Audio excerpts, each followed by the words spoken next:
Hey there, folks. We are in week number 3 here for the live stream. Trying to start right at 8 o'clock every Wednesday night here in the Oklahoma hunting season. As you come on here, let me know that you can hear me, and I'll keep going. Got some things we're going to talk about tonight. Farm life, cattle sales, how things are going here on the farm, cattle sales, and then we're going to get to deer hunting. Going to do it pretty quick. Going to wait for a few people to join here. Want to make sure that my audio is working clearly.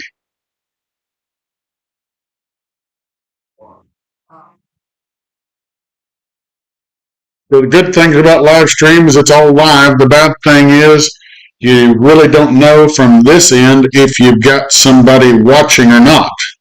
Here we go. You can hear me. Rob and Blake, glad to see you both in the comments. That's another thing. The computer I'm using, I'm going through OBS. I can see some comments down there small. If you lose audio or anything, let me know. I'm going to get right at it. Here, cattle sales this week. I took a few cows over to Fairview Livestock Auction. Had some older cows. Well, they weren't all old, but they had got a little bit out of sync with the rest of my herd. Red cow here bring 25 and a quarter. She was an 8-year-old, 6 months bred. The other 2 cows were both 6 months bred as well. Charlet and another red there in the ring. They ended up bringing $29.50 each. Saw some other cattle sell.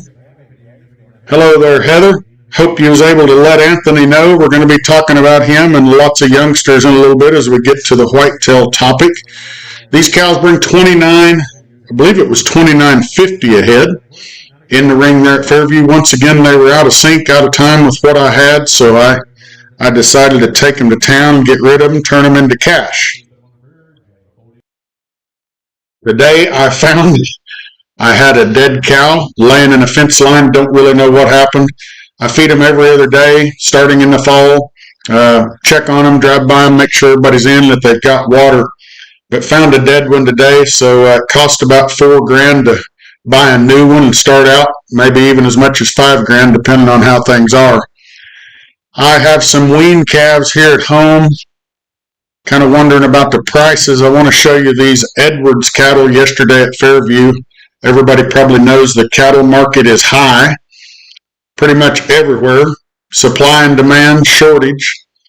These heifers here in the ring weighed 438. You're fixing to see what they brought. I knew they would bring 4 something. I hadn't been to the sale for a while. That's $4 a pound, or $400 for every 100 pounds.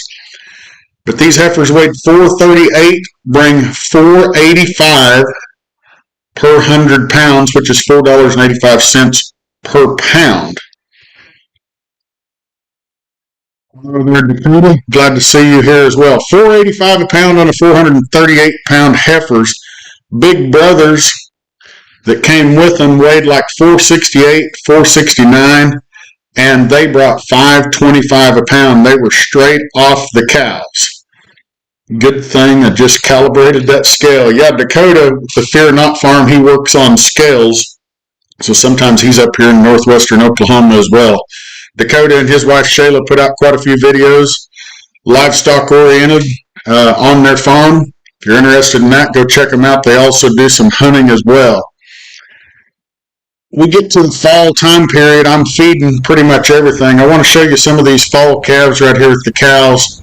and I've been feeding them every other day in the barn. They can leave in this barn area. They can leave this area and go right back out into the pasture. But I give them 4 bucketfuls, which 25, 30 pounds per bucket on that 15 head of cows. I have found while walking around through those cows and those baby calves, it just makes those calves a little bit easier to handle. You know, if you're feeding them out of the pickup the whole time, by the time you go to wean them, you step in the pen with them, they're crazy. So the more you can get out and be right there with them. Wow, I got 2 bull calves I need to sell. Yeah, they're going to bring a lot of money right now, Dakota. I did talk to Gary Reed today at El Reno. He said it was a little bit cheaper today than it was last week. Of course, the way we've suffered for many years here in Oklahoma, not just Oklahoma, but with dry weather in the western part of the United States, I'd like to see that market as high as we can see it. I sure don't want to see imported beef come in here and kill the market for us. Last week I mentioned to you guys about my drones. I had some cows that had gotten out. I found 5 of them. I was still short on 7 head. So you can see here I launched that thermal drone. Found these cows. They were laying down out in the pasture. They got their bellies full in the neighbor's hayfield about 3/8 of a mile away. You're fixing to see this drone. It has a spotlight on it as well. So there I went from thermal to regular mode with the spotlight. You can see the color on a couple of Charlet and a red there, and then the 2 blacks. And you can quickly go right back to thermal. You can tell there it even picks it up while they're taking a dump right there. So thermal, pretty handy tool. I can't wait to use it on some whitetail deer. Blake, I know you're in here. Blake, where are you from, man? I haven't seen you on this live stream before the last couple of weeks. And remember, folks, we're going to do this on Wednesday nights. All of my rye is planted on my cropland. Had my niece, or great niece, this is Coralie. She was up here running a tractor with me. We were feeding hay to some of the cows. Coralie's 8 years old. She had a big time running the steering wheel for me. Keep these kids involved in whatever you're doing as much as you can.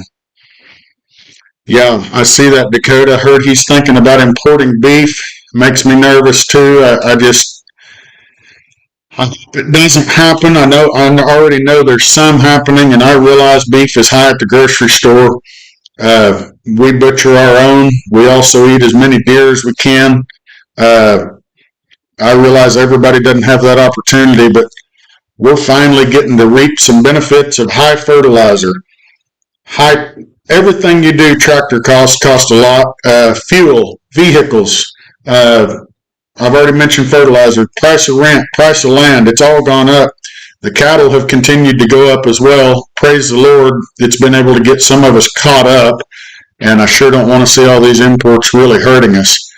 I want to go here. 11 days ago, I was planting this rye field. This was the last one. You can see it was dusty as could be. 2 days later, we got a rain. You can see here the rye is up. Sure need more rain coming. But the rye is up. You can see some scattered green out there as I'm running the drills. That scattered green was Bermuda grass, but there you can see the rye as it's come up. You can also see a deer stand back there in the background. We'll probably take out a couple of does. As the season goes on here, at a later date off of that farm. But all of my planning is done. I've got most of my calves weaned. I've got fall cows starting to calve again, about halfway done. Black powder season coming up starting this weekend. Saturday, Sunday, it's going to be a 9-day season. I'll have to look at the rules. I don't want to say, thank you, Rob, that is a nice tractor. I've enjoyed it this year. I don't want to say the rules for sure on black powder. I know you can only take 1 buck. I think you can take as many as 4 does, but read the regulations. Don't take my word for it. I need to read them myself, but I will be out hunting black powder season. Only been out once so far in bow hunting. Didn't have any luck. I went out with Carter a couple of times during the kids' youth season. Had a good time there. I'll show you a little clip here of Carter and I. Now we are, of course, walking to the stand here. This is on a Saturday evening. We saw quite a few does that night, and then look at this little guy the next morning. This was Sunday morning before church.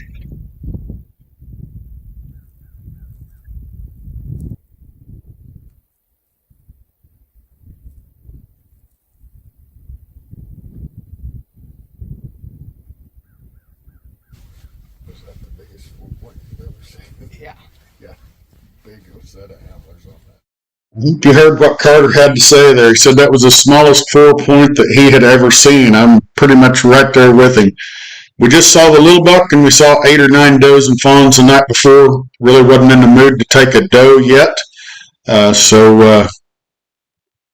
Like I say, we'll be bow hunting, we'll be black powder hunting, and then gun season will be coming. That youth season, I want to show you some pictures of a bunch of the youngsters throughout the state. I'm going to start out here with Cooper Collins. This was his first buck. What do you think about that? See there, Cooper's talking to his dad, or his dad's talking. He's a little bit bigger than that other one that came in. 9-point for your first Cooper's deer. out in western Oklahoma. Awesome, buddy. His dad, Garrett, was excited, as all parents will be for their kids. That's Judah Genlink. We go to church with the Genlink family. There's Judah again with a big old buck. He got him a doe and a buck. Anthony Fugate, local school kid, baseball player. Tyler Gordon, another local kid, got him a nice buck. Asher Bingham down there in southeastern Oklahoma, he bagged him one as well. Nice bucks by all the kids. I saw we had a lot. Hey there, Asher Bingham. That other one came in. Timber Stevens. Hey, it's Asher Bingham. All right, I'm on. Awesome, buddy. You're on your mom's account, Asher? All right. Well, I bought a four-wheeler from Asher's grandpa one time. Was able to get the pics. Once again, we're going through here with all the kids. If you've got Facebook, there's different hunting groups. You can see there's lots of kids. Anthony, he's a baseball player, center fielder for Drummond High School. And Tyler, he's a junior high youngster, but they're all making their way up. Congratulations to everybody who got out there and got them a nice deer. Don't forget, taking a doe is a great thing too. And I seen that Judah Genlink took a doe and a buck as well. Nice big buck. And the buck that Asher got right there at the end, that was a mature 8-pointer there. Really nice one. But I'm happy for everybody. Shoot you a nice buck, shoot you a doe, whatever makes you happy, get your heart thumping, and hope you eat every available inch of it. Black powder season's coming. Like I said there prior, last year, while I was setting, you hear the neighbors shoot, you always want to see what they got. Always want to be congratulating them, but I was carrying my cameras. I got done hunting, and I went over and joined the neighbors as they had some success. So take a look here. Hey guys, did you get one? Oh yeah. Show them. Here. I heard a couple shots over here tonight.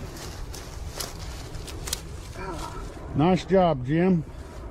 Some good backstrap there, dude. That's right. This your first one for the year?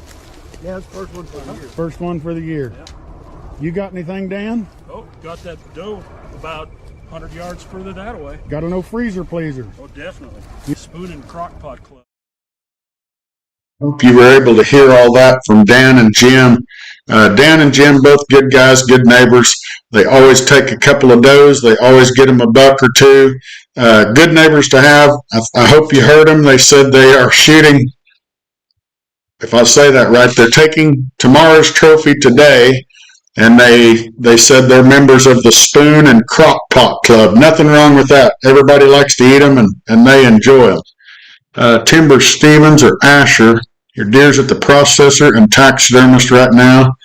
Do you know why it takes so long for a shoulder mount to be done? That's a good question there, Asher. I can tell you this, my brother's done them for 30 plus years. If I had my other cameras going, you could see about 30 or so of them in this room. Maybe more than that. There's a plenty. My brother, he's done them for 30 plus years. He's been putting some of them on Facebook right now. Go check him out, Asher. It's Sam Dehaas, and I believe he calls it Sam's Whitetail Taxidermy, Sam's Taxidermy, Sam's Whitetail Taxidermy, but Sam Dehaas on Facebook. He's been, if he doesn't have deer right there that's on a list, he can get the deer, do all the process work that he has to, and he's been having about a month turnaround right now. Now, on the other hand, if he's not caught up, there's times there's 6 months or better of a waiting list, but doing all the work takes about a month, and that's if you have all the tools you need, if you have the forms you need, Asher. I hope that answered your question.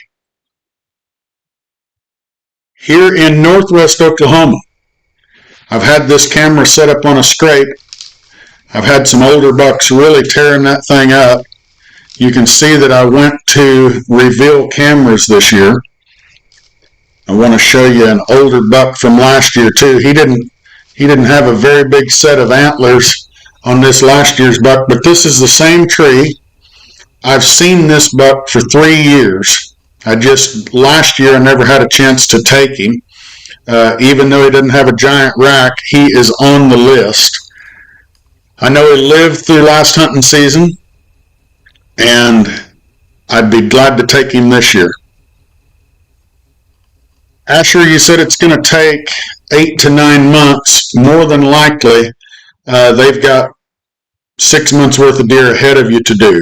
6 or 8 months worth of deer ahead of you to do. I don't know how many that company takes in. I think my brother did about 50 last year, and he has a full-time job elsewhere. So if these guys are in the business of doing it full-time and they've got 100 or so in front of you, that could very easily be the reason. But hope you get him back in 8 or 9 months or sooner, and I hope you love looking at him on your wall and enjoy that meat when you get it back from the processor. I haven't captured any mature bucks fighting this year, but I did get these 2 youngsters, and once again, that's right there by that scrape. I've got a few others that were fighting for a few seconds, and with the audio on some of these, I've even heard other bucks that you could tell might be in the background fighting while you've got other deer in here on the camera. Those Tacticam Reveal, I'm using a 3.0 Pro. You get a picture, and then you can request if you want to get a video from that picture. So I've got it set for a 10-second video, but really a cool feature if you ask me. Those Tacticams, I've got them set up on the yearly service, got some of them set up for security, and I've got some of them set up for just wildlife. But it costs $9 a year, $9 a month to get all the HD photos and all the videos to come in, and that's set up through every one of my cameras. It's not $9 per camera; it is $9 total, and I really like that. HD photos and the video possibility.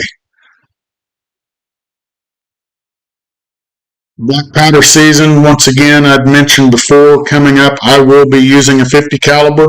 I've used an inline for many years. We've got a couple of them different here in the family, or in the house. Fear Not Farm Dakota, your 1 month to turn around, very impressive. It's very impressive on taxidermy. I think when I got Shayla's deer mounted, it was like over a year. Yeah. And my brother, he's got 2 girls that are in college. I know the sooner he gets those deer turned around, and like I say, he didn't have a stack of them left over from last year. That's been part of the reason he's been able to get them out so quick. But as soon as we get closer into the fall and he gets loaded up with deer, I'm sure he'll get behind like everybody else will. So Asher, it's probably a good deal that you got your deer to the taxidermist here in youth season, because if you would have waited until rifle season was over, it might have taken a year or better to get it back. That seems to be the case more often than not. The longer people wait, the more the taxidermists get filled up. I'm curious on you guys, and you can tell me. I know some of the kids have had some pretty good success, and I've seen some different bucks throughout the state that have been harvested with archery as well. I didn't focus on any of those this week because I wanted to talk a little bit about black powder, and I wanted to talk about the kids' youth season that just ended. Real expensive, going to be about $750. Yep, that's $750 range is pretty close right in there. to where I hear most everybody's doing. I'm hearing anywhere from $700 to about $850. So that's right in the ballpark. I know Dakota with the Fear Not Farm had already told me that he was going.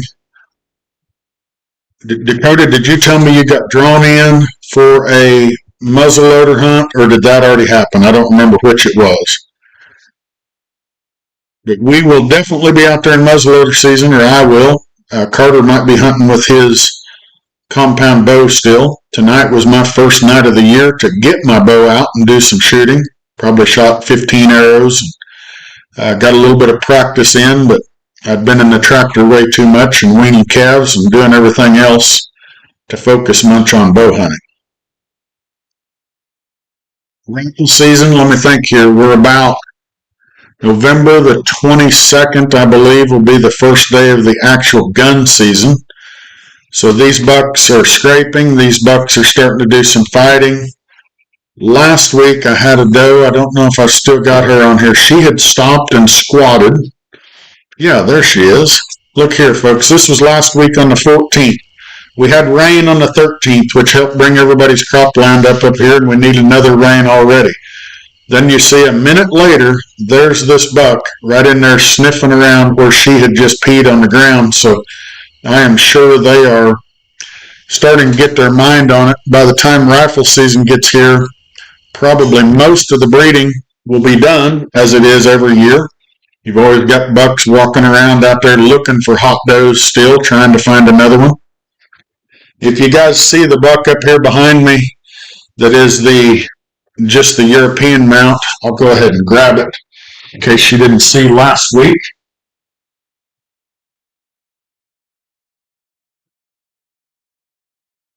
This one did not have any testicles. So it was a cactus buck. By the time we boiled the head, did the European mount, all the velvet leaves off of it.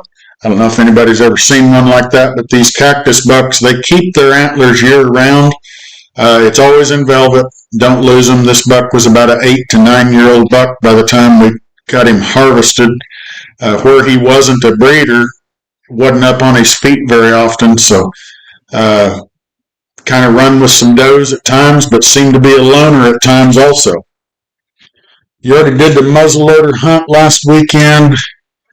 You and Shayla are going to hunt at Sequoia in the National Wildlife Refuge in November the 10th. November the 10th should be prime time for the rut. I like to do some public land hunting as well. I like to hunt it in the mornings and then hunt right back around home in the evenings. But that first week in November, bucks are going crazy in our area. And I'm sure statewide it's pretty much a normal thing for them to be chasing does everywhere.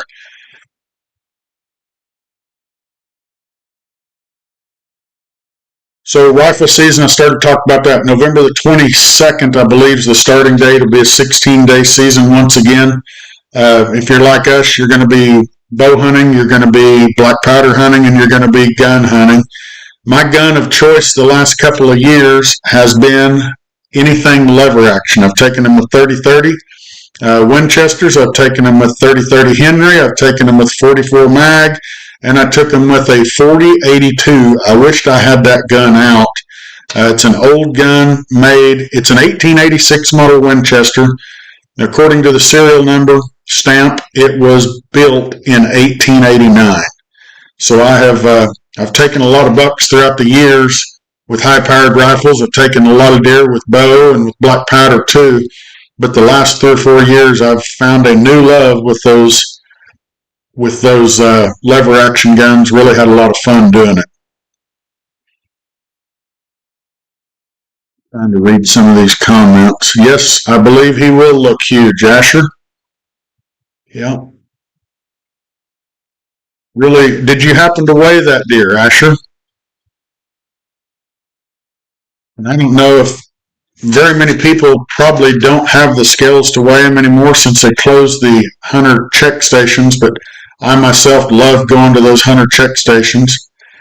I don't have a picture of it up here right now, but Baker a day killed him a nice buck about 10 miles from me. Baker is a young kid.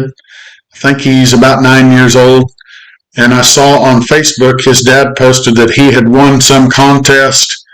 It was based on the picture, how many likes, how many shares it got. So congratulations to Baker a day.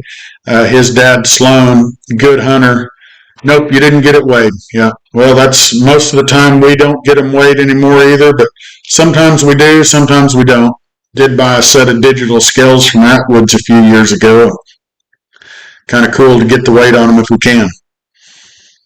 I would hope that everybody who is a hunter is planning on eating as much as they can of those deer. You miss the check stations. I do too. Yeah.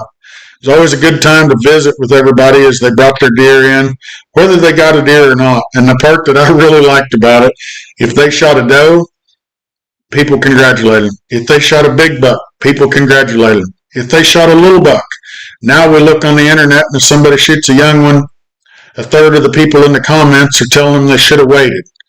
That's up to the guy pulling the trigger. And there's lots of bucks I should have waited on, but they excited me at the time, and I pulled the trigger. I let that arrow fly. Yeah, you should have waited him though. Yep. Well, he looked like a big-bodied tank. Him and the Jenkins buck, Judah's buck, both looked like they were heavy-bodied deer. And those other deer that were all shot by the youth hunters, some of them was their first deer ever. I'm very happy for them that they got them some bucks. My first buck, he might not even be in here anymore. He basically was a spike and had just a couple little bitty points to go with it. We turned him in as a 6-point, but I don't know if 2 of them would have been scoreable inches. Dakota, you said you shot a good public buck that you struggled to get back to the road on a cart. You weighed it, and it was under 190. Yep, you missed the check-in stations, too. I do as well. I guess they're not bringing them back, and we talked last week about possibilities of maybe making it easier for poachers without having the check-in stations. I used to disagree, but I always thought that people brought them to the check-in stations, whether they were a poacher or not. But I guess in all honesty, they could have just turned around and went to their house, took care of their deer, and never checked it in. But we've got the internet to check them in today. I hope people are honest with doing it. We love these resources in the wildlife and would like to keep them around for many years. We take out a few does every year. We take out a few bucks every year. We rotate cows around from farm to farm. Try not to overgraze where the deer have some wildlife habitat left, and have a good time with it. I think I showed you everything I had set up. The cows, once again, if you're just joining us, I'll show you these cows one more time. I did sell 3 cows at Fairview. They were all from 5 to 8 years old and all 6 months bred. And they brought from 25 and a quarter to $29.50 a head. The highest selling calves that I saw, that was the first red cow by herself. Here's the other 2 that were a little bit younger and bring $29.50. A good black set of those cows that are 4 and 5 years old pretty easily bring $4,000 today. These black calves topped the market over there. They were Edwards calves at Fairview. There was 20 head of them in the ring, if I remember right, weighed 438 or 439, and they brought $4.85 per pound. I don't have the numbers in front of me, but that's around $2,200 to $2,300 a calf right there for just off the cow. Their big brothers, about 30 pounds heavier, brought $525, and that comes to be $2,400 and some bucks at 469 pounds. Once again, they're hand feeding some of these cows with their babies just to make sure their babies stay somewhat gentle around you and are used to you walking around them. I lock them. Well, I don't lock them up. I just feed them in there, and then after they get their feed eaten, they can all head right back on out to the pasture. Some of those calves that you wean, they haven't been around you. It can turn ugly quick in the pens because they want to scatter like a covey of quail. If you are a quail hunter, I have seen several more in the last year to 2 years than I did probably in the previous 5 years. I think the quail population looks good, at least here in northwest Oklahoma. I grew up hunting quail with my grandpa and my dad, had a big time with it, but I really haven't gone in many years, but I wish the quail hunters success as well. Where do you shot? Okay, fear not. If I were a gas station, I'd have the scales to bring people in. That's a good idea. That's a good idea, Dakota. If they had a weigh station out there and sold some coffee and drinks and everything and gas, that would probably bring people in, bring them more business. Good idea there. Folks, I plan on doing this every week throughout hunting season. We're on week number 3 now. I'm going to do it on Wednesday nights at 8 p.m. I'll have some more videos of deer, some more. I'll probably be to the cattle sale somewhere again. I did hear some unfortunate news today. I'm not going to mention the man's name, but one of the men who sold cattle at Beaver County stockyards, unfortunately, chose to take his life after one of the sales were over. And hate to think that anything like that goes on.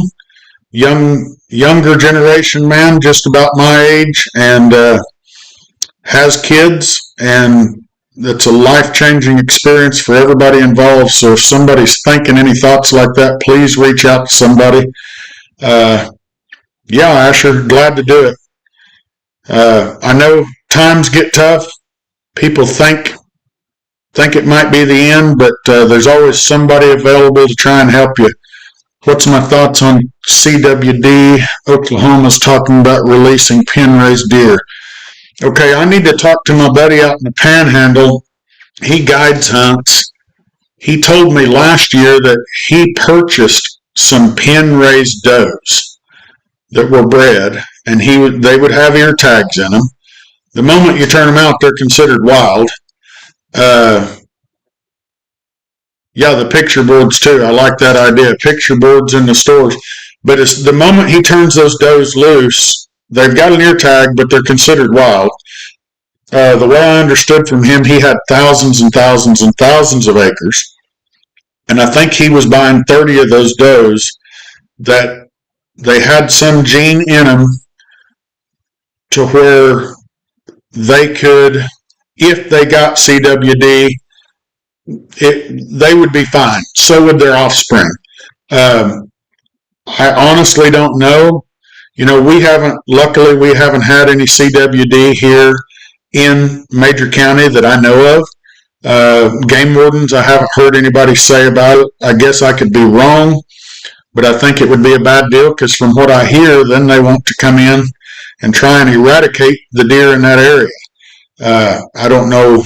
I don't personally know why they would want to, but that's what I hear at times. So I sure hope that it stays out of our area.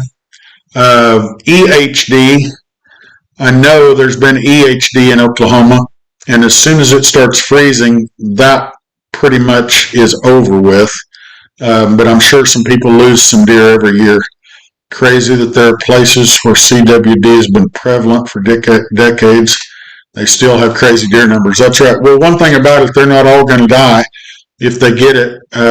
And hopefully the wildlife departments would come to that understanding as well. Because I don't understand if we get sick and have something bad where we could die, praise the Lord, they're not going to put us to sleep. You know, they're going to try and help us with some medication. And I realize the deer don't have medication.